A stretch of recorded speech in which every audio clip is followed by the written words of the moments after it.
प्यारे बच्चों, आप सभी का हमारे चैनल पे स्वागत है। दोस्तों, आज के इस वीडियो के माध्यम से क्लास 12 के बच्चों के लिए रसायन विज्ञान के अक्टूबर महीने में जो अर्धवार्षिक परीक्षा हुआ था उसका हम ओरिजिनल पेपर लेकर के आ चुका हूं। और इस वीडियो के माध्यम से मैं आप सभी को इस पूरे पेपर का A to Z एनालिसिस करवाने वाला हूं। तो अगर आप 12th में हैं और 2023 बोर्ड परीक्षा के लिए तैयारी कर रहे हैं तो ये वीडियो आपके लिए बहुत ज़्यादा मोस्ट इंपॉर्टेंट है। वीडियो को ध्यान से देखना, वीडियो को एंड तक देखना, वीडियो को लाइक कर देना। चैनल पे पहली बार विजिट किए हैं तो चैनल को सब्सक्राइब करके साथ में सारे बेल आइकन भी प्रेस कर लेना। आइए इस वीडियो के माध्यम से हम सभी इस पूरे पेपर का A to Z सॉल्यूशन और एनालिसिस करने की कोशिश करते हैं। आइए, सबसे पहले यहाँ पे क्वेश्चन दिया गया है जो कि बहुविकल्पी क्वेश्चन दिया गया है। बोला जा रहा है कि वायुमंडल में सर्वाधिक पाई जाने वाली गैस है। तो देखो, वायुमंडल में कौन सी ऐसी गैसेज हैं जो कि सबसे ज़्यादा मात्रा में पाई जाती है। तो देखो, यहाँ पे हीलियम, नियान, आर्गन और यहाँ पे क्रिप्टॉन दिया गया है। 4 ऑप्शन दिए गए हैं, चारों में से कोई एक ऑप्शन आपका सही है। तो देखो, सबसे पहले मैं आप सभी को ये बता दूं कि वायुमंडल में जो यहाँ पे सबसे अधिक मात्रा में जो गैसें पाई जाती है वो है नाइट्रोजन। क्या है? वो है नाइट्रोजन। ठीक है ना। उसके बाद आती है ऑक्सीजन, उसके बाद आता है आप सभी का आर्गन, उसके बाद क्रिप्टॉन। तो इस तरीके से आप सभी को मतलब गैसेज का डिक्रीजिंग आर्डर यहाँ पे बता दिया हूँ। सबसे पहले नाइट्रोजन जो कि कम से कम 78% ये पाई जाती है। ठीक ना।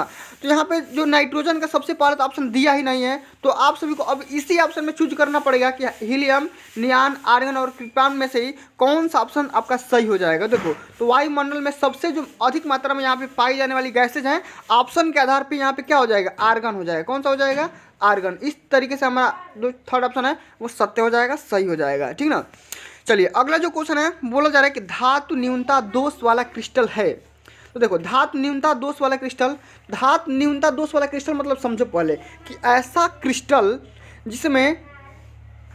जिसके धातुओं में कम से कम दोष पाया जाता है। ठीक ना। सबसे मिनिमम दोष, देखो NaCl में दोष पाया जाता है, ये पोटेशियम क्लोराइड में भी दोष पाया जाता है। ठीक ना। ZnO जिंक ऑक्साइड में भी दोष पाया जाता है। लेकिन अगर हम बात करेंगे ऑप्शन के आधार पे तो चारों में से फेरिक ऑक्साइड, देखो फेरिक ऑक्साइड में सबसे कम दोष पाया जाता है, यानी कि ना के बराबर दोष पाया जाता है।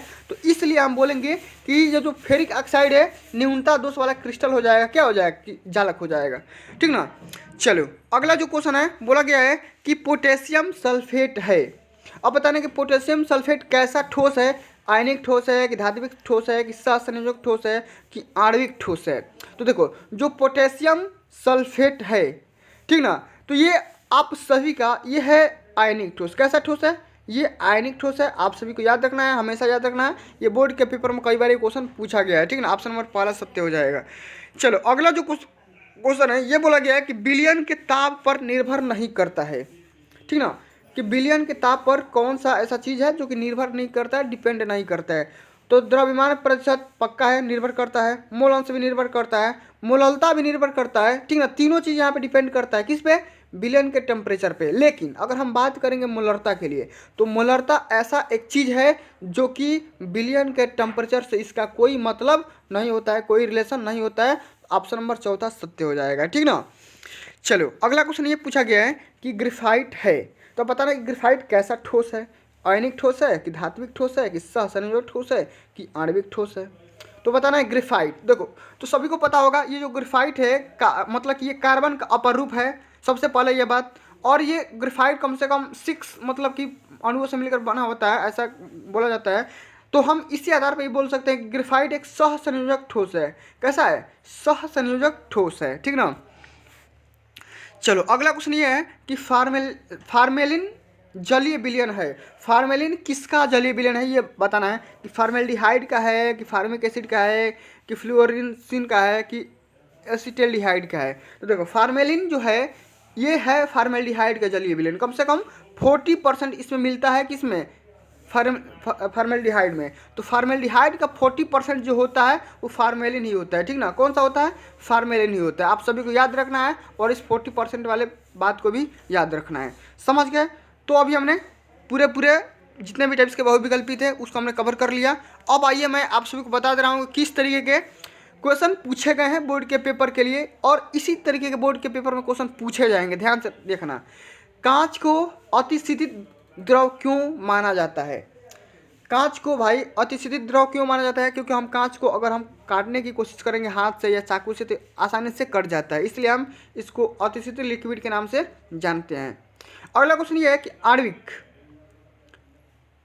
क्रिस्टलों में गलनांक कम होता है, क्यों? आप सभी को इसका रीजन बताना है कि भाई इसका गलनांक कम क्यों है? क्योंकि टेम्परेचर के साथ क्या हो जाता है, पिघल जाता है, जल्दी ही गल जाता है, ठीक ना। अगला जो क्वेश्चन है, क्रिस्टल जालक तथा एका कोष्ठिका की परिभाषा लिखिए। तो देखो सबसे पहले यूनिट सेल क्या होता है भाई? यूनिट सेल क्या होता है? ऐसा टाइप का होता है, ये एक यूनिट सेल है। लेकिन ऐसा ही यूनिट सेल कई सारे अगर सेल मिल जाए तो उससे जो चीज़ बनता है हम उसको बोलते हैं क्रिस्टल जालक। क्या बोलते हैं? क्रिस्टल जालक। और क्रिस्टल जालक की एक यूनिट सेल को, मतलब एक चीज़ को, एक पार्ट को हम क्या बोलेंगे? एक कोष्ठिका बोलेंगे, यूनिट सेल बोलेंगे, ठीक ना। इसको हम यूनिट सेल बोलेंगे। और ऐसे ही अगर 2 4 5 अगर 10 हम मिला देंगे, मतलब कंबाइन कर देंगे, तो उससे जो चीज़ हमारा बनता है वो हम बोलते हैं क्रिस्टल जालक। समझ गए? कोई दिक्कत की बात नहीं है। अब देखो अर्ध पारगम में झिल्ली क्या होती है भाई?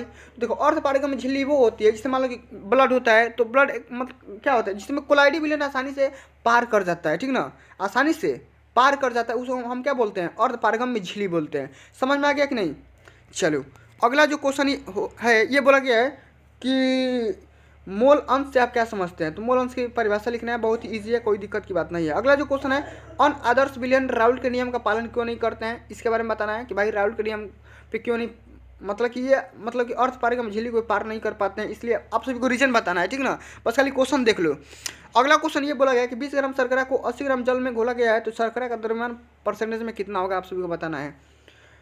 बस खाली क्वेश्चन आप देख लो कि क्वेश्चन क्या क्या पूछा गया है, सारे क्वेश्चन देख लो, ये बोर्ड के पेपर में पूछे जा सकते हैं सारे के सारे क्वेश्चन। अगला क्वेश्चन ये है कि 15 ग्राम NaCl को 150 ग्राम जल में घोला जाता है, तो NaCl का द्रव्यमान कितना होगा ये भी बताना है।